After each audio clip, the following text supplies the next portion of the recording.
What is the infectious madness of Dr. Dekker? Ah, that sounds really pretentious, but that's literally the first line I've written in my outline for this video. I'm really bad at coming up with introductions to videos, so bad that I can't even figure out how to answer that question and actually start talking about Dr. Dekker.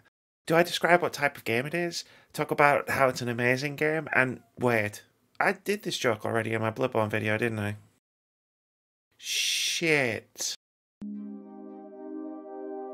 I did what you said, Doctor. They arrested me. Which means that at any given moment, we can choose to alter our perception of the world, no matter how much chaos that would cause.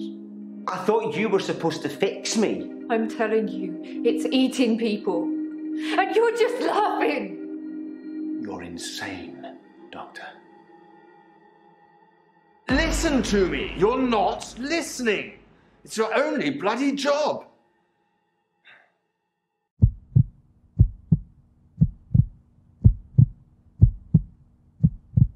So I said at the end of my Bloodborne video last month, I don't remember when I was supposed to get this game video done in February, that I wanted to choose the games I made videos about without too much forward planning. Don't get me wrong, I do have a Google Doc called Video Game Pile with a huge list of games I want to replay and talk about in excessive length and depth. Like, seriously, if I actually just sat down and worked my way through the list I currently have one after the other, I'd probably be making these videos for literally decades. But it was the infectious madness of Dr. Dekker that stood out to me as I was scrolling through the list. I'd played a bit of it back when it launched in 2017 with Keith, but we never finished it. And the entire almost 4 years since, I've always been meaning to go back and do a complete playthrough of it. It's a fascinating game, with some great writing, interesting ideas about interacting with its characters, and it's just a generally overlooked game. While most of the people I've talked to regularly about video games have heard of Bloodborne, if I ever mention the infectious madness of Dr. Dekker, their eyes kinda glaze over. It's a niche game from a particularly niche genre, and for some reason it doesn't have a particularly high OpenCritic average, which just proves that video game reviewers are wrong all the time. Last year I played the latest game from Dekker Studios, an episodic FMV game called Dark Nights with Poe and Monroe. In that game, there was an episode that centered around one of the main characters dreaming, maybe, that they were a patient at Dr. Dekker's practice, and the episode itself was a slightly stripped-down throwback to Devecky's first game, The Infectious Madness of Dr. Dekker. Poe and Monroe was a good game in its own right, but this episode, complete with the setup, gameplay mechanics, and music from Dr. Dekker, stood out as far and away the best part of the game, for me personally. Plus it had the knock-on effect of putting Dr. Dekker back to the forefront of my mind. I'm not gonna lie, the game was living rent-free in my head for a while, taunting me, reminding me that I really wanted to replay it and finish it sometime. And honestly, after spending around 60 hours playing an intense Souls-like action game with heavy Lovecraftian inspirations, I kinda wanted to play something as far removed from that as possible for my next deep dive.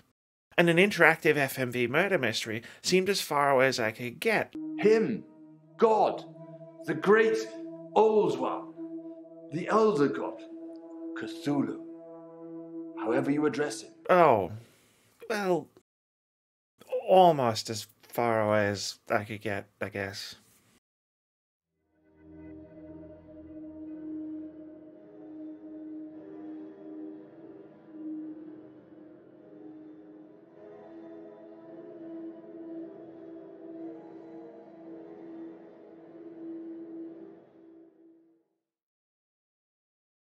Before I dive into talking in depth about why the infectious madness of Dr. Dekker is a hidden gem of video games, I feel like it's important to talk a bit about H.P. Lovecraft, his fiction, the legacy of his work, and how it influenced weird fiction and horror as a whole, and probably most importantly, his rampant racism. If you somehow don't know, Howard Phillips Lovecraft was born in Rhode Island in 1890. In the early 20th century, Lovecraft wrote and published stories that focused primarily on cosmic horror, specifically stories that examined humanity's place in an uncaring cosmos.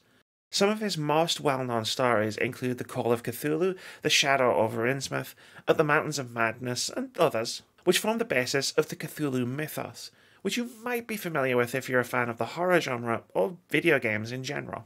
Lovecraft died in 1937 in poverty and generally unknown. Most of his writings had only ever been published in pulp magazines, and during his lifetime he'd never managed to gain much acclaim for his stories. During his life, however, he mentored a group of young authors, including August Derleth, who had a huge hand in expanding the Cthulhu mythos, Robert E. Howard, who would go on to create Conan the Barbarian, and Robert Bloch, who would go on to write the novel Psycho, who formed what would become known as the Lovecraft Circle. These authors all wrote stories that shared details and themes and ensured that, although Lovecraft's own stories were relatively unknown during his lifetime, the mythology he had created lived on after his death. So how did an author who died in relative obscurity in the 1930s become so synonymous with an entire subgenre of horror by the 21st century? It's hard to pinpoint. I've done a lot of reading and research into Lovecraft's history and his stories in preparation for writing this video. The main reason that many seem to credit with the surge of Lovecraft into a pop culture phenomenon was the release of the Call of Cthulhu role-playing game in 1981, which exploded in popularity thanks to its saying and unique take on tabletop role-playing when compared to Dungeons & Dragons, with its focus on investigation and putting its players against challenges that they needed to think their way out of, instead of just stabbing their way out of them. A big part of Lovecraft's posthumous rise in popularity probably also had a lot to do with the Lovecraft Circle. Because Lovecraft was so open to other authors adding to and expanding on the mythos he created, the world of Cthulhu, the Necronomicon, and his other creations were constantly being expanded, even after his death. It's only natural that, as more people came into contact with it, that they'd go seeking the source. But Lovecraft himself, and a lot of the work he produced, was unapologetically racist. When I made an offhand comment in my previous retrospective video, I said that Bloodborne and fiction like it was created free from the massively racist undertones of Lovecraft. But that was actually a misspeak. In many cases, his racism wasn't all that subtle. You didn't even need to go looking for it in the subtext.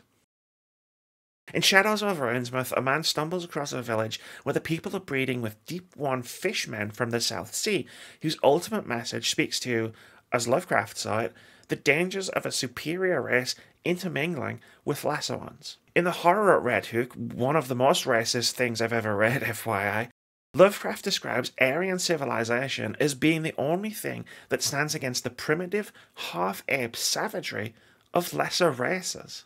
This next thing I'm about to talk about, Lovecraft uses the N-word multiple times, which I've beeped out. I haven't actually said it because no, but I thought I'd better just say that before, I read the next part. He also wrote a poem in 1912 titled On the Creation of which contains the lines, "A beast they wrought in semi-human figure, filled it with vice, and called the thing There's no real debate to be had of authorial intent.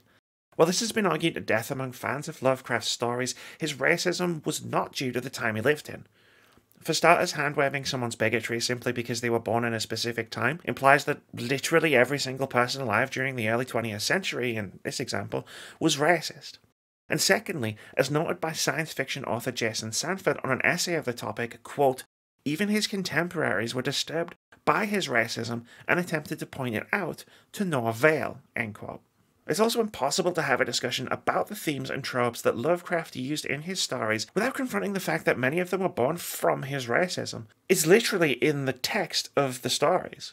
Lovecraft's influence on modern fiction runs deep, like really deep. Movies as far-ranging as The Shape of Water, to Ghostbusters, to Alien, to The Colour Out of Space, which is an actual adaptation of Lovecraft, are all either Lovecraftian movies or influenced by the stories and mythos.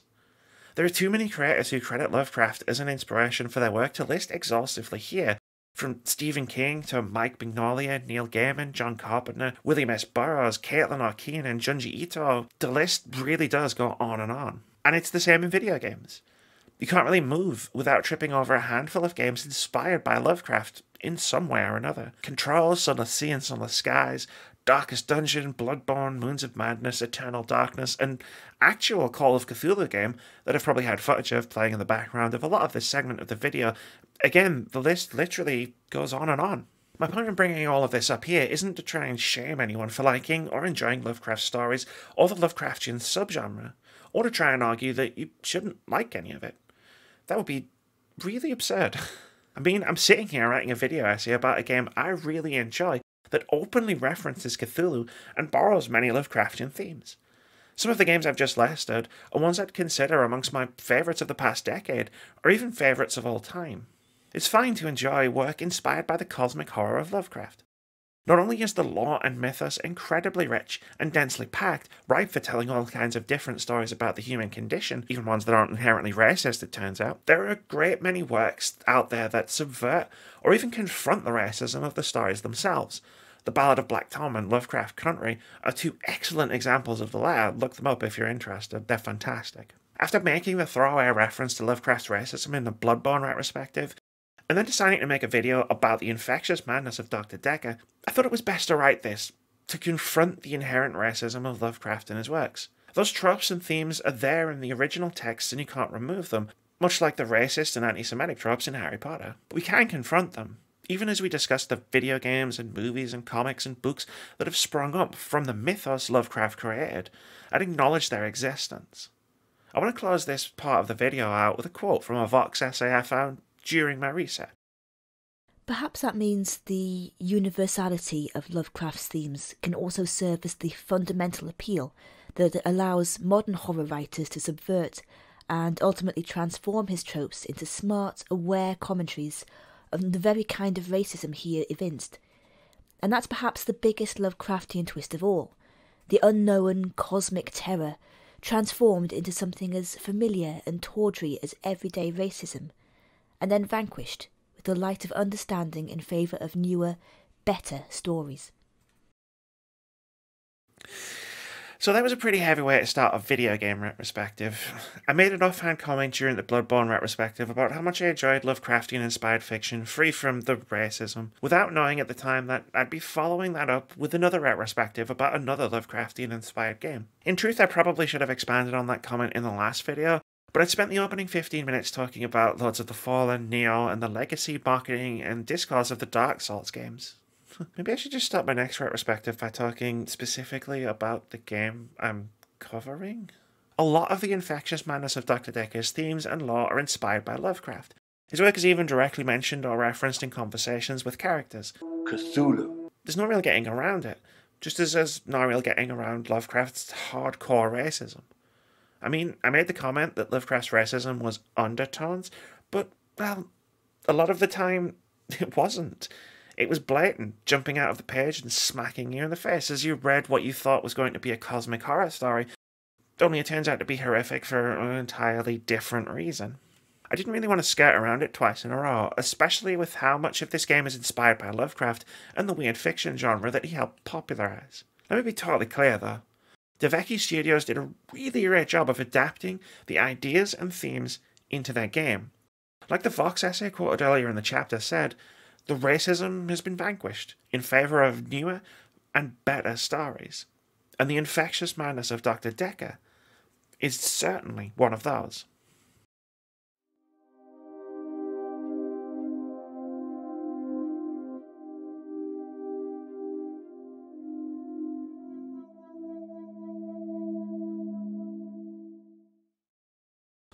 I really need to stop putting that question in the outlines for my videos. To boil the game down to its most basic elements, and elevator pitch if you will, the infectious madness of Dr. Dekker is an FMV mystery game that casts you in the role of a psychiatrist. You take over from the titular Dr. Dekker after he was murdered by one of his patients, and try to solve Dekker's murder while also treating your new patients. You'll mostly be interacting with the 6 main characters, the patients that you'll be seeing in each act, one of whom definitely murdered Dr. Dekker. The identity of the killer is chosen at random when you start a new game, so even if I wanted to spoil who the killer is, I couldn't, because it's different for each player every time they play. Let's break down each character and how they're introduced to you, using just information you find out about them from your first session with them. There's Jer, your receptionist and assistant. She worked with Dr. Dekker before you arrived, and is looking forward to working with and getting to know you too. Mariana, a young woman who is seeing Dr. Dekker because she keeps having blackouts and waking up naked on the beach. Ellen, an end-of-life care nurse who is in counselling due to work-related stress, because her co-workers have taken to calling her the Angel of Death due to the fact that her patients keep dying. Bryce, an eccentric gravedigger who believes that time freezes at midnight every night for exactly 1 hour, only for him, allowing him to gain an extra hour and move around freely while everyone else is frozen. Nathan, a man who suffered a tragedy and has since supposedly been stuck reliving the same day over and over again, only able to break out of the loop by taking drastic actions. And Claire, an abrupt and confrontational woman who is in therapy with Dr. Dekker for reasons she doesn't really go into in your first session. You talk to these characters over the course of 5 chapters, which act as 5 separate sessions with each of them, talking to them and learning about them, reacting to any new information or happenings they bring to you between sessions, and maybe sussing out which one of them killed Dr. Dekker. Talking to these characters is the main driving force behind the game, which is accomplished using the game's conversation system. You type a question, phrase, or word into the text bar, and the game plays whatever response is appropriate. Mechanically speaking, it's essentially a keyword searcher. You use the things a character says to you or talking points you yourself want to bring up to figure out what keywords will trigger a new scene, and then use the information you gain from that scene to find another, and so on. When you put it like that, it does sound kind of dry. It's kind of like the dialogue wheel from Mass Effect, only with the wheel allowing you to choose from a series of pre-selected responses. I mean, you can type hint into the text bar to receive a prompt, which you'll probably see me make use of at some point in the footage playing over this video, and you could even use a drop-down menu of suggestive questions to ask. But for the most part, you'll start a conversation, listen to a person talk, and then just have a conversation with them. It can sometimes feel a bit stilted or not work right, especially if you're typing incomplete sentences and use 2 keywords at once. For example, if a character has a response for Dekker and drinking, and you ask, did Dr. Dekker have a drinking problem? The game will get confused because it won't know which keyword you are trying to use, even though you or I can tell what you are asking because we can understand the context of the sentence. But for the most part, the conversation system works really well. When you get into a flow or follow one line of questioning or curiosity, the game's mechanics can facilitate a uniquely compelling back and forth, and it can genuinely feel like you're having an actual conversation with a real person. Except they believe they're stuck in a time loop, or that time freezes for them for an hour every night. And also, one of them is a murderer.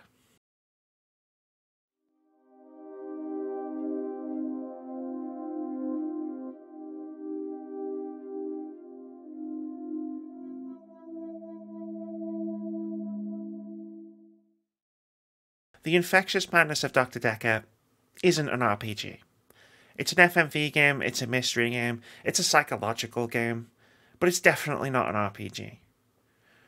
But there's an argument I see floating around the internet from time to time that all games are, technically, by definition, role-playing games. Every game puts you into the role of a character and asks you to see a created world through their eyes and guide their actions. While RPGs are a specific genre within gaming, complete with their own tropes, gameplay mechanics, progression systems, and stuff like that, I can see the logic behind this argument. And if we think like that for just a moment, then I think The Infectious Madness of Dr. Dekker might be one of the greatest RPGs ever made, simply by the way it made me feel while I was actually inhabiting the character that I was playing. In this game, you take on the role of a psychiatrist, starting life at a new job with a group of eccentric regular patients, and trapped in a Lovecraftian horror story. As I talked to each of the characters and dug deeper into their personalities, issues, and history, I started taking notes. I was unconsciously emulating behaviour I'd seen in real life, actual therapists, and all the ones I've seen on TV and in movies. In the way I was phrasing my questions, statements, and responses to what they were saying. In the way I'd immediately jot down a note to follow up on anything of interest that they said during our sessions. As I was getting deeper into the game and deeper into the madness and horror of what was unfolding in front of me, characters began to comment on my physical and emotional well-being, while I, in real life, was sat playing at 2 AM because I was completely enraptured by the game, melting down in my chair as I learned more and more twisted information. When someone mentioned that I didn't look okay, I snapped back to reality and realised that, no, I did not look okay at all. I'd somehow been ejected from the game to take stock of myself in real life, without my immersion in the game I was playing being broken, which is an incredibly neat trick that the Infectious Madness of Dr. Dekker was able to pull off. I was slumped back in my chair, poring over the fine details I'd captured in my increasingly erratic and numerous notes, of which there were pages and pages scattered around the desk in front of me. This absolute insanity is all of the notes that I took. And it's double-sided. The characters you interact with in this game are genuinely fascinating, and I wanted to learn everything I could about them and their situations. I wanted to help them, even if some of them weren't necessarily good people or were doing some pretty disgusting things. I took photos of Jessica when she was naked, when I'd stripped her, when she was naked and frozen. Yeah, even Bryce. We'll get to that shortly. Look, I'm not trying to seriously say that the Infectious Madness of Dr. Dekker is an RPG. A traditional RPG has certain conventions or commonalities that, for the most part, just aren't present here. This isn't exactly a Disco Elysium or a Final Fantasy, but I thought it was genuinely interesting that the game sucked me into the role of the character I was playing so well. Because of the nature of how the game works, it's quite easy to slip into the role of its protagonist. When you boil it down, you're simply trying to find keywords you need to progress the story or find the next cutscene. But engaging with the conversation system can occasionally make it feel like you're having genuine conversations and back and forth with the people on your screen. And let's be real, right now, most of our conversations with people are taking place on our screens at the moment. And I thought it was fascinating that the Infectious Madness of Dr. Dekker got under my skin and into my head enough to have a character make a comment about the in-game protagonist's appearance or state of mind in a way that actively mirrored my own real-life appearance or state of mind. Plus, maybe there's something to be said for breaking down the strict genre labels we ascribe to games as if they're meaningless and designed to stuff games into boxes that they don't really fit into. I mean, I've seen enough arguments over the difference between a roguelike and a roguelite to wonder how much those two words really matter in the grand scheme of things.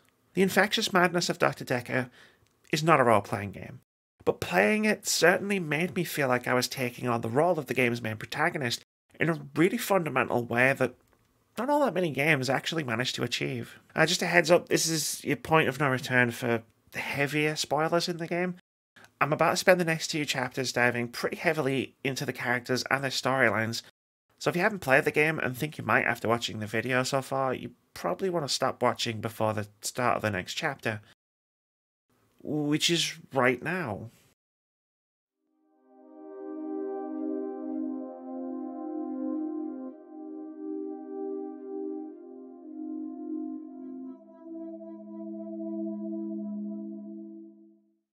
Get it?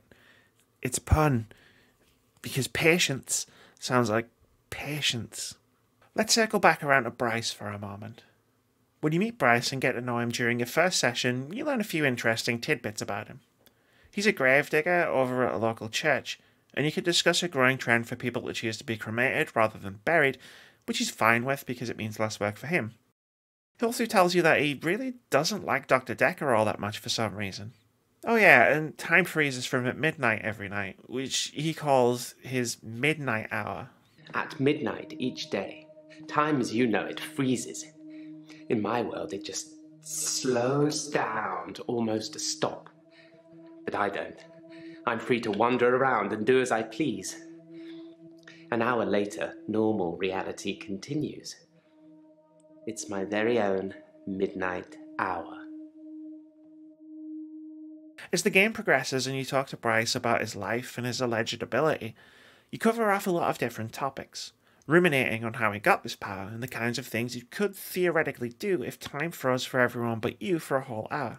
You also discuss the things he actually does, such as getting extra work done, which is helping him feel less stressed, exploring the town, helping the occasional person, spying on people, stealing the things that he wants, and, well...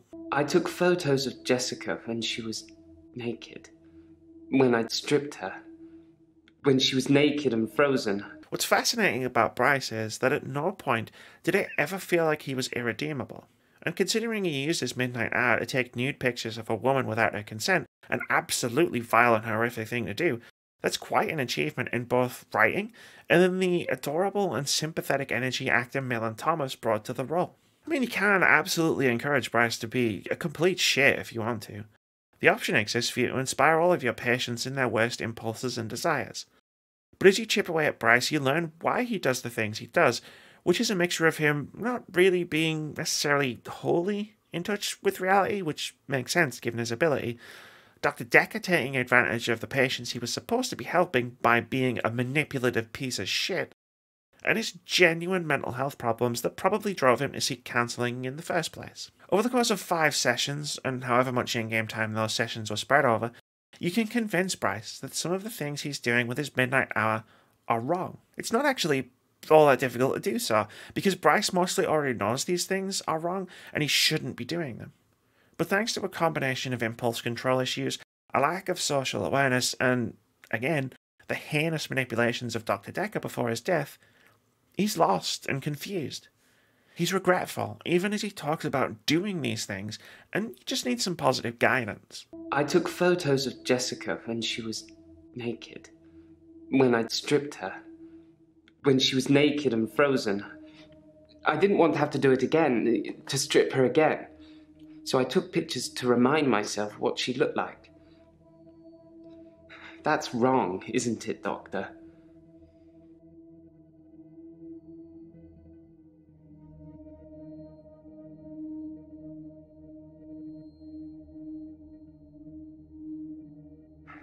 I know.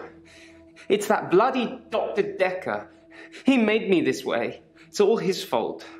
None of that excuses the things he's done, but it does make him a more sympathetic character than he otherwise could have been if the writing or performance had been poorly handled.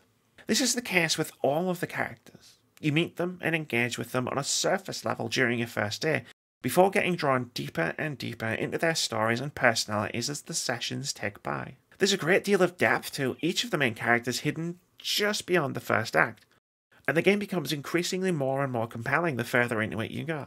Your relationships with these characters, your preconceived notions about who you think they are and what they're going through changes as you learn more about them. Each one of them is much more than they first seem when you first meet them, which is a trope of the murder mystery genre, sure, but you're not just uncovering secrets that might implicate them as a murderer or not. That would be nearly as engrossing.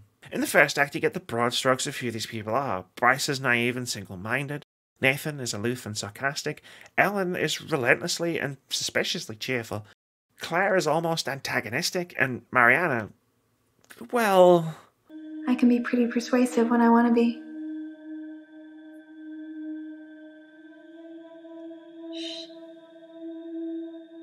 I'm in danger! Sessions progress, you get deeper into their lives, and it turns out they're all complex individuals who are a lot more complicated than you might otherwise have thought going into Act 2.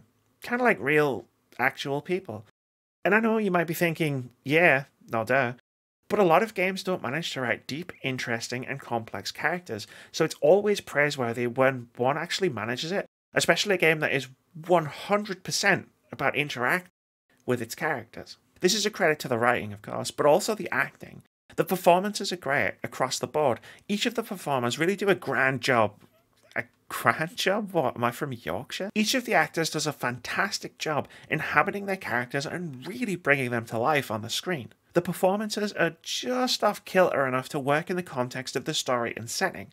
After all, the game does take place in a psychiatrist's office, and these are your patients, each of whom claim to be exhibiting or experiencing psychokinetic abilities, with mental health issues both tied to and separate from said abilities. One of the reasons I was really drawn into this game was thanks to how expertly paced it is. During the first act, everything seems, for the most part, fairly normal, relatively speaking. Characters complain about stress, blackouts, and other normal things you would seek psychiatric help for. Only 2 of the main characters actually discuss their psychokinetic abilities with you in the opening, and hey, maybe they're just imagining it and their problems are more mundane than that. Bryce talks about his midnight hour, and Nathan tells you that he gets stuck in Groundhog Day-like time loops.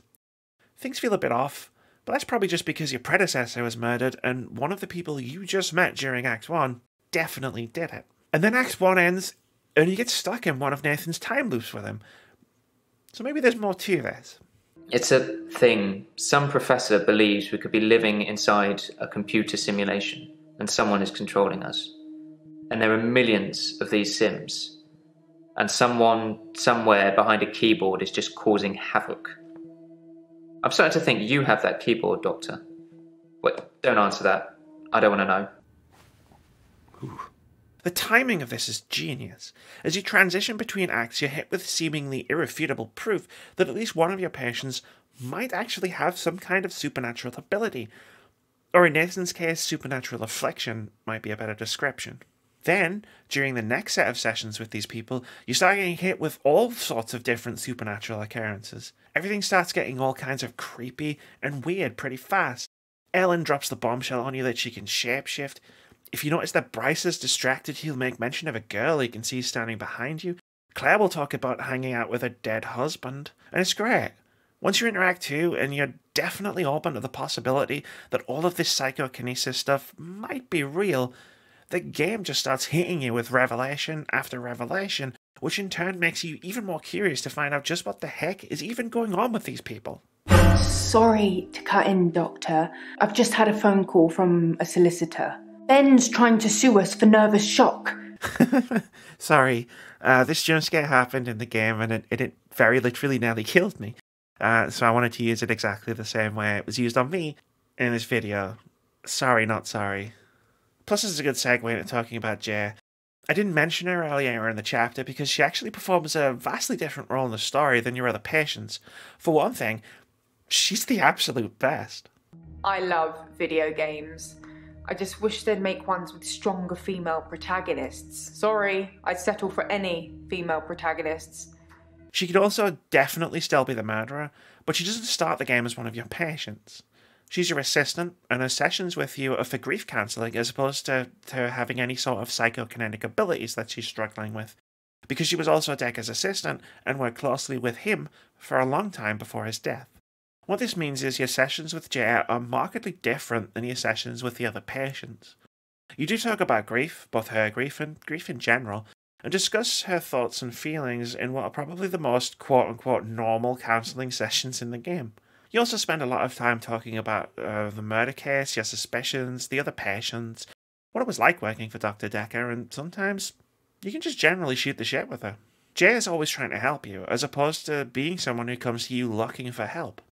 When she drops advice on you, it's always worth listening to and following as best as you can, because it's always rock solid. If you ever get a patient who thinks they can change the world with just their mind, then duck, just in case they can. Marry me.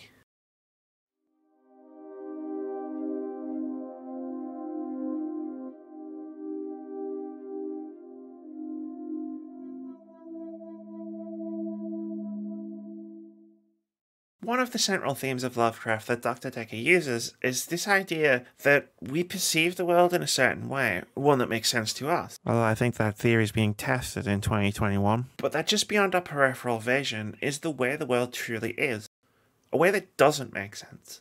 And if that we learn too much about the reality of the world around us, it would be so incomprehensible to us and so incompatible with the way we understand the world that it would drive us to madness. The reason Lovecraftian horror feels so uncomfortable, aside from the aforementioned racism, is because this is a fairly universal fear. The fictional world of Dr. Dekker forces you to confront things that exist within the world that don't make sense. A woman who can shapeshift, or a man who experiences an extra hour every day where time freezes for everyone but him. And the deeper your knowledge and understanding of these things can drive you to insanity. See, there's one thing the Infectious Madness of Dr. Dekker doesn't tell you when you start playing. The game has, for want of a better term, an invisible insanity meter for its player character that dictates what kind of state they'll be in at the end of the game. And given that you have clear-cut choices in how you can respond to certain questions or things you can say to your patients, it's easy to assume that you can influence their endings based on those choices beyond simply uncovering who killed Dr. Dekker. What's less obvious is that the game is watching everything you're saying and doing, and measuring that against an invisible gameplay mechanic that influences an ending for you. And how it works, when you consider that central theme of Lovecraftian fiction I just mentioned, is pretty heckin' clever. The more inquisitive you are, the more you're opening yourself up to learning more about the parts of the world that will drive you towards madness, lowering your invisible insanity score ever lower with each question you ask beyond the bare minimum needed to progress the story. All you're really here to do is figure out which of Dr. Dekker patients murdered him. You're told as much by Jay when you first start the game. At the beginning of each act, all of the characters have red dots next to their names. By asking a set of fairly basic surface level questions, you can turn each of these dots amber. Once all of the characters' dots are amber, you can proceed to the next day. Dive deeper into finding a series of optional questions and interactions, however, and you'll eventually turn each of these dots green. These optional questions are the burning curiosities that you'll be left with as you get answers to the mandatory questions you asked. You don't really need to do all that much to keep progressing the game forward, but you'll want to. Ellen is a great example of this. In the second act, you'll finally uncover the reason she was seeing Dr. Dekker, or at least part of the reason. She's a shapeshifter, able to change her appearance around people who are dying and allow them to see whoever they want to see, usually a loved one or a person from their past they're desperate to have one final conversation with. To turn Ellen's dot amber and move on, you only need to actually ask like 2 questions about this. But there are plenty more you can ask, and most likely will, because your patient just told you that she can shapeshift and does so to comfort her dying patients. Why wouldn't you ask more follow-up questions? Later, you can ask her to try and shapeshift for you, and it almost works, and you can dive even deeper into learning about this ability and how Ellen uses it. Doing all of this is fascinating, and lets you learn about Ellen, her story, and the supernatural world you've accidentally stumbled into. Digging deeper into everything will also allow you to help Ellen and work towards getting the best possible ending for her character. It's also a really bad idea, because the more you learn about the true nature of the world, the worse your own sanity becomes.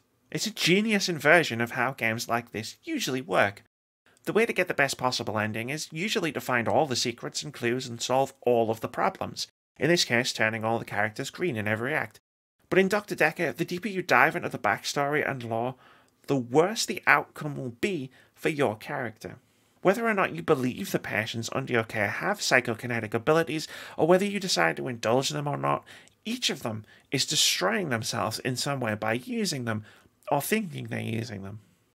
Whether by refusing to let go of the past, or refusing to reconcile the dark parts of themselves, or putting themselves through traumatic experiences, or actively hurting themselves or other people. You can work towards helping all of the characters under your care work through their problems and move on with their lives, but doing so will utterly obliterate the mental health of your own character, and can lead to some pretty nasty outcomes. It's a heck of a trade-off that you don't even realise you're making, or at least not until it's far too late to do anything about. Characters comment on your well-being or how you seem to look by Act 3 or 4.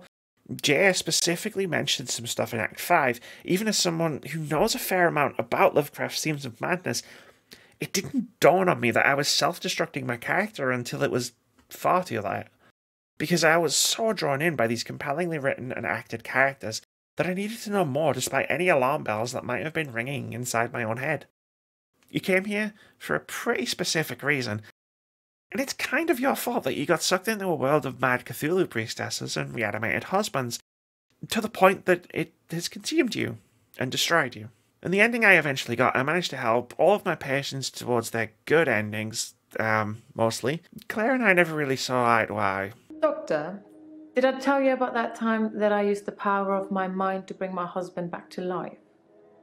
I can't imagine what I'd do to the psychiatrist that double-crossed me, but I'm sure it would be fun. For me, at least. Especially towards the end. And it turned out Mariana was the killer, which was really tragic given her story and what Dr. Dekker did to her, but was probably also for the best. You're dreaming, but your dreams are the truth. Don't forget me when you wake. I don't know how I'm in your dream, but now we're together. Let's play a game.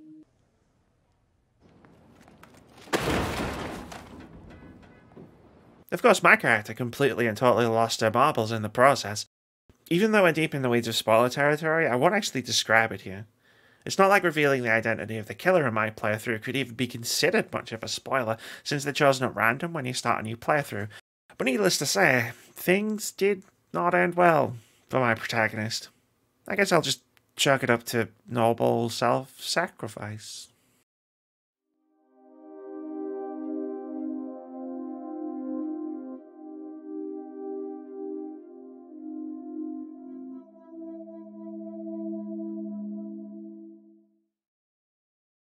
The Infectious Madness of Dr. Dekker is an imperfect game.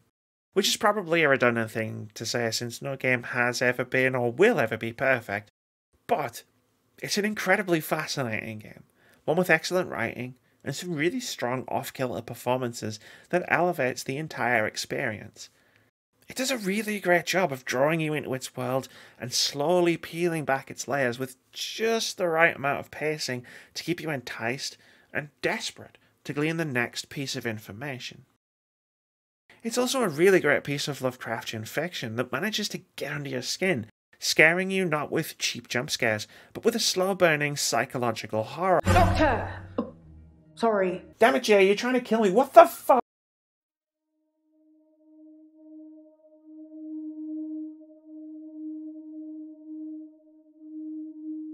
Thank you very much for watching this video if you've watched it all the way through. Big thanks to Moody for watching the first cut of this video and giving me his thoughts. He hasn't actually done that yet because I haven't finished it, but I'm assuming he's done it. So I guess thanks to future Moody for future watching this future video and giving me his future thoughts. And also a big thanks to Avril for recording a couple of lines of voiceover at incredibly short notice and within like 5 minutes of me asking. Like, she's amazing. And she streams on Twitch, so go follow her at twitch.tv/elfdaughtercraft.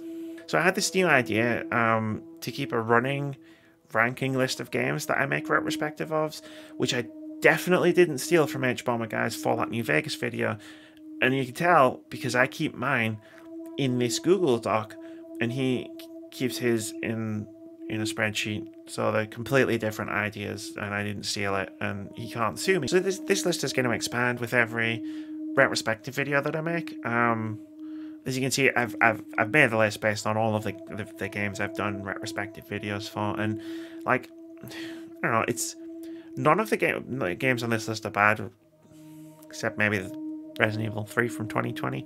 And I don't really plan on making very many retrospective videos about bad games, so like 99% of the games on this list are going to be like easy recommendations anyway. I just thought it was a fun way to end all of these videos and keep everything good. I know words. What the fuck even is this time? So it's just nice to just like keep a list of all of the retrospectives I make, and this so far is the games that I've made and how I personally would rank. So look forward to that at the end of all the future retrospective videos I do. So I've been 2 retrospectives in a row about 2 games that both deal very heavily in Lovecraftian themes and are both horror games. Very different types of horror games, but they are still horror games. So I promise that my next game will be something totally removed from Lovecraftian themes and tropes in the weird fiction genre altogether. And I'm thinking maybe that... Wait... Where's that music coming from? Take control.